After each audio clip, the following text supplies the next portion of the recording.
Professeur Bernard Fraisse, vous êtes le président du conseil scientifique de la Fondation Jacques Chirac, organisateur et animateur de ce colloque, et nous vous en remercions. Pouvez-vous nous parler un petit peu de votre engagement pour la Fondation? Alors d'abord, je suis très fier et très honoré d'assurer la présidence scientifique du conseil scientifique de la Fondation. Et mon engagement est vraiment à la fois très sincère, pour plusieurs raisons. La première, c'est mon attachement à Jacques Chirac, évidemment. La deuxième, c'est la thématique et la cohérence de ces journées.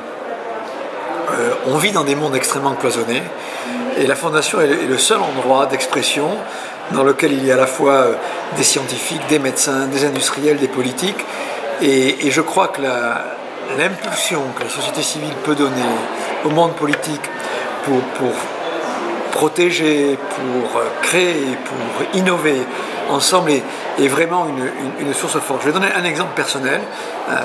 C'est grâce à la Fondation que j'ai pu faire passer quelque chose que je tenais vraiment personnellement à développer, c'est le dépistage systématique de la surdité chez l'enfant, qui a été un progrès dans la prise en charge des enfants sourds profonds considérable, puisqu'aujourd'hui il y a 850 000 enfants tous les ans qui sont dépistés, avec un taux d'exhaustivité de 98%.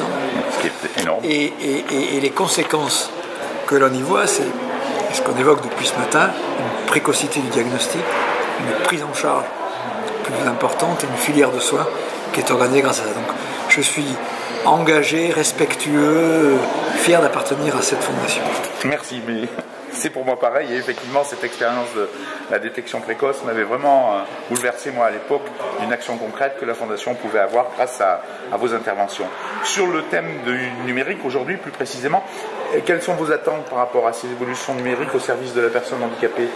Alors, clairement les innovations que l'on a vues ce matin démontrent que le numérique facilite les parcours de soins, des prises en charge thérapeutiques, une organisation plus écologique de la prise en charge et finalement une intégration plus grande.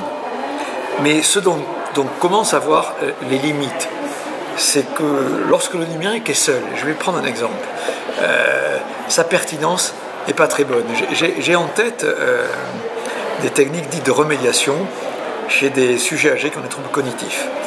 Lorsqu'ils sont pris en charge par des techniques numériques associées à une orthophoniste, ils sont bien plus pertinents que si le numérique est tout seul.